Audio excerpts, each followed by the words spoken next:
This happened way back in 2005. I was 18. I was living in Uvalde, Texas, a very low-income neighborhood, the kind you'll find sprawled out all over the place in rural Texas when you're not right outside of a city. The closest city to me was San Antonio. I was going to some local community college because that's all my parents could afford for me. One of my best friends from high school, Andrew, moved to San Antonio to go to San Antonio College. He was living in some small apartment a little outside of the city with a roommate. His girlfriend would also often stay with him since the city's only really an hour and a half away. I would visit him all the time. He invited me this one weekend to come crash for the night, so I took my trusty old 1995 Toyota pickup truck. And just kidding, the thing was a piece of crap.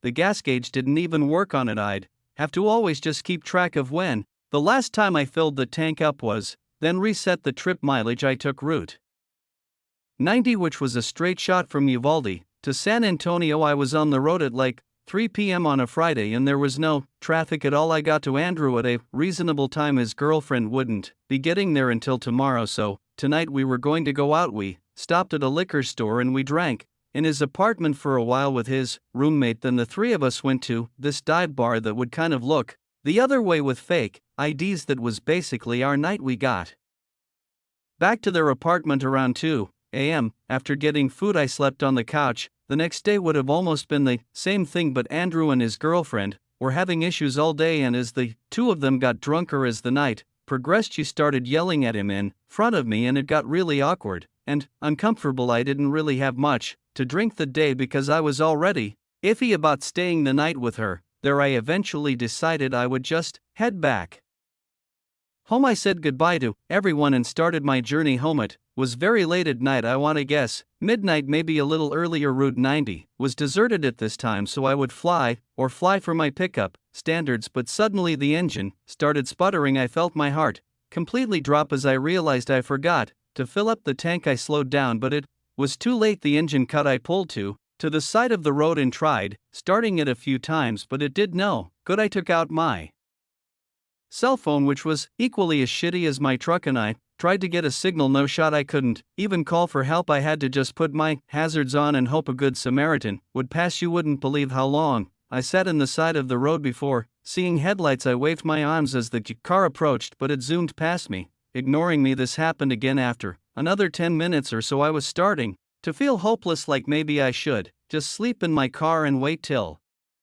sunrise to get help. So that's what I was going to do. I got inside my car, took the G key out of the ignition to cut the G battery, and just angled my seat back to go to sleep. I would hear the occasional car zooming past like once every 10 minutes, but it didn't feel worth waving people down in the dark. It seemed sketchy for myself and to the people in the cars, but when I was starting to actually drift away to sleep, a car door closing from behind me woke me up. I looked in the rearview mirror and saw a car pulled up behind me with its headlights off. I turned around now to get a better look. There was some big pickup truck, but I couldn't see anyone inside of it, nor did I see anyone outside of it. Maybe someone pulled over to help. I got out of the car and said, "Excuse me," to no response. I walked closer to the truck just to confirm no one was inside. Then I walked back to my car. This was weird. I looked towards the trees on the side of the road. Maybe someone was pissing in the woods.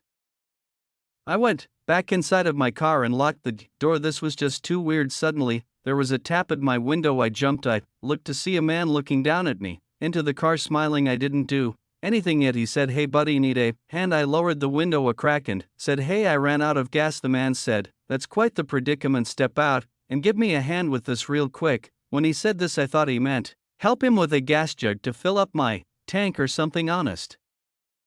And so I stepped out of the truck and shut the door, expecting him to lead me to his truck, but he stood there, looked down at me because he was much taller still, smiling, and said, "I need you to empty your pockets, please." It took me a second to process what he meant. I was literally a broke college student driving a piece of pickup truck. I wasn't about to get robbed of the only cash I had in my phone. I ran for it in the direction of the trees. I'm small but fast. I turned around and saw he was chasing after me. Once I made it into the trees, I zigzagged all over the place until I seemed to lose him. Then I crouched behind a big tree to catch my breath. When I heard him approaching closer, I quieted my breath. I heard him say out loud, "I'll kill you, you piece of I." Don't know if he was just saying it out loud out of anger or if he wanted me to hear it, but I was too scared to move even after I heard his footsteps. Move away, I didn't move, in fact I stayed in this position the rest of the night, eventually laying behind this big tree. Up until dawn I went back over to the highway to my truck, and the truck behind me was gone, but my truck's doors were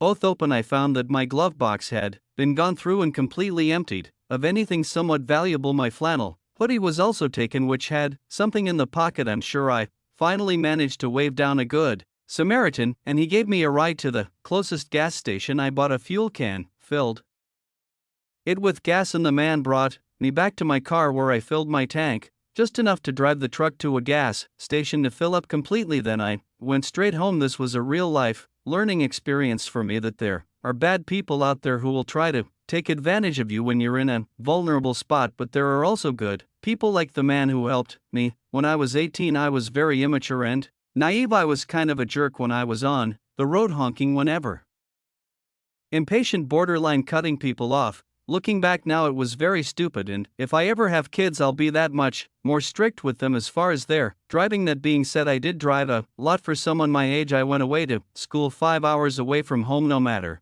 what day of the week, traffic always gets atrocious the closer I get to home, so during breaks I'll drive home at night. To avoid this goes from a 4 to 5 hour drive down to a 3-hour drive. It was the beginning of winter break as the fall semester just ended. All my friends left for home on the same day. I just waited till later on in the night to head out, because there's nothing I hate more than traffic. I used to drive a Mazda 3 that I would beat the ever-living crap out of, and admittedly I used to be known for driving my car to a near-empty tank.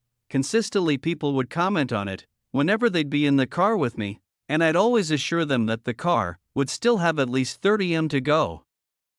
Even after the needle would hit, I found out the night I was driving home from school that I was wrong. I was only like an hour into my drive on the interstate. The needle was on E and I was pushing my luck waiting for a gas station sign instead of looking up the nearest one on the map. The car started making these weird sounds suddenly and jolting, and that's when I realized I may have actually run the tank empty. This time I got off the first exit ramp and hoped it would lead right to a gas station. This exit was dark though, with no street lights, and there was just woods on either side. I was scared to slow down and lose my speed because I didn't know if I'd have enough gas to find a gas station. I blew through the stop sign at the end of the ramp and made a sharp fast turn on the intersecting road, which was another dark road surrounded by woods. I was screwed. The car eventually came to a stop and the engine died. Things only got worse when I took out my phone and saw I had no bars. I have T-Mobile, which is the worst possible reception anywhere far from a major city. I tried calling 911 because I was stupid and thought that 911 works even without reception. Of course it didn't. I was terrified because I didn't know what to do. I turned on my hazard lights and just waited for someone to pass by. It was a long time before I saw headlights approaching. When I did, I flashed my headlights at them and they passed me, made a U-turn, then pulled up on the grass behind me. I didn't know who was getting out of that car though, and I was an 18-year-old defenseless girl. I just cracked the window down a little bit as this man approached my car. I told him I need help. I ran out of gas. He offered to give me a ride to the nearest gas station. He was this bald and guy with glasses on. He kind of looked trustworthy. I had no other apparent options but to accept his offer. I got out of the car and followed into his car, making sure to lock my doors. Grass behind me. I didn't know who was getting out of that car though, and I was an 18-year-old defenseless girl. I just cracked the window down a little bit as this man approached my car. I told him I need help. I ran out of gas. He offered to give me a ride to the nearest gas station. He was this bald and guy with glasses on. He kind of looked trustworthy. I had no other apparent options but to accept his offer. I got out of the car and followed into his car, making sure to lock my doors.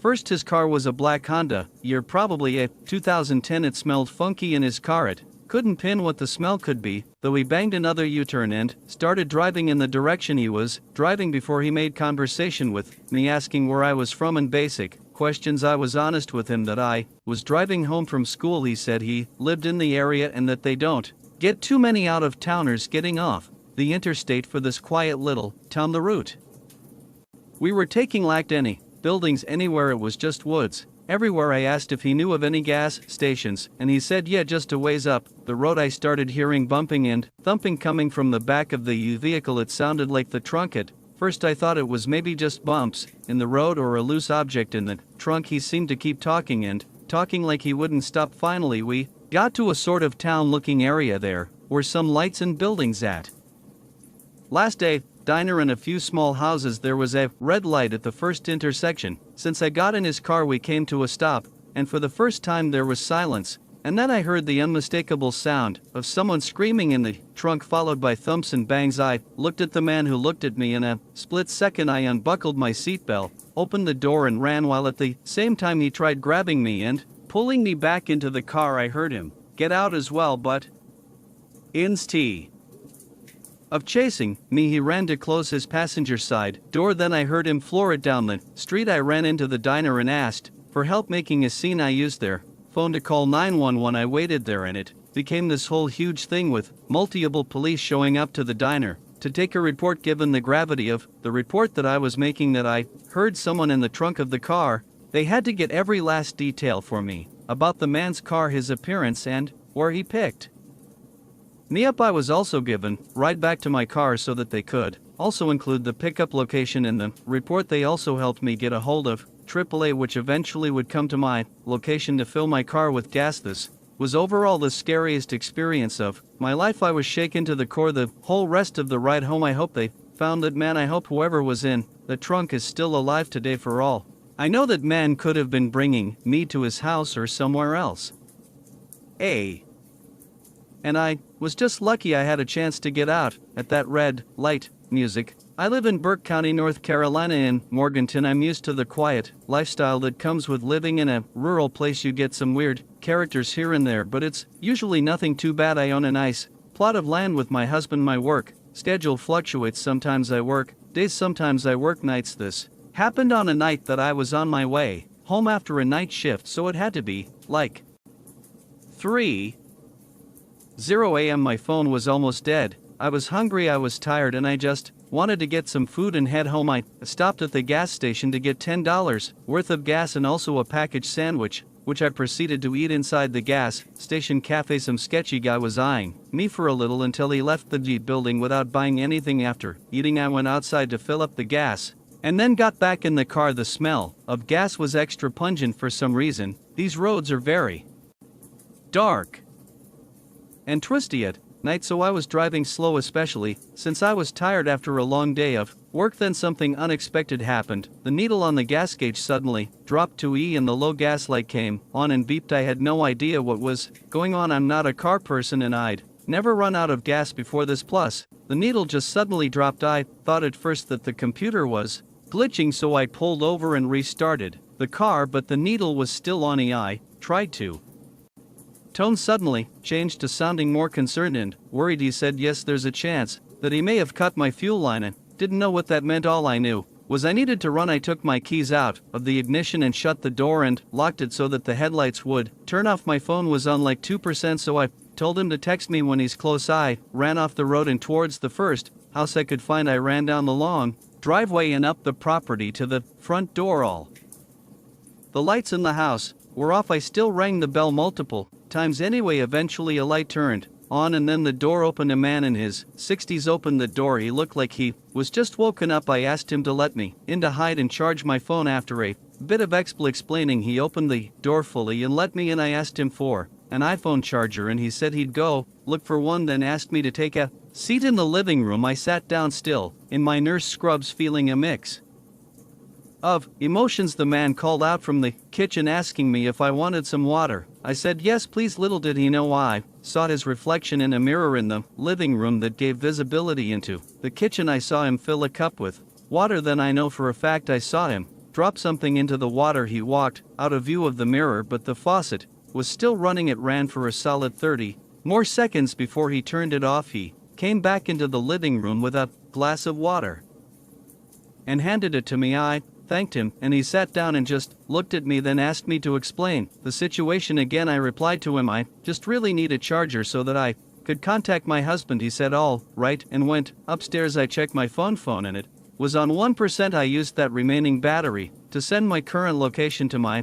husband just in case. I then smelt the glass of water, and although it didn't smell like anything, I knew he put something in it. Now I had to make the decision of whether I should leave or not. On one hand, I needed to charge my phone badly. On the other, I was 99% sure he did something to this water. I heard him walking back down the stairs, and he said he doesn't have any iPhone chargers since he has an Android. After he said this, I got up and walked straight for the door. I'm not an idiot. Once outside, I ran back down the driveway to the road. I felt like throwing up. I couldn't believe two separate potential incidents from two different. And it appeared someone had gotten into the back seat, but nothing of high value was left in my car to steal anyway. My car battery was also now dead. When I told my husband about the man who tried to potentially roofie me, he was so furious. He wanted to go break down his door, but I told him no, let's just wait for the tow truck to come. We waited quite a while before it came. My car was towed to my dealership where they would take the car, and the next day my husband was right. My car was vandalized and the fuel line was cut completely. Thank God I was off the next few days because I needed some time to mentally recover from this night. The idea that twice in one night I was almost a victim of some sketchy men I just couldn't get over.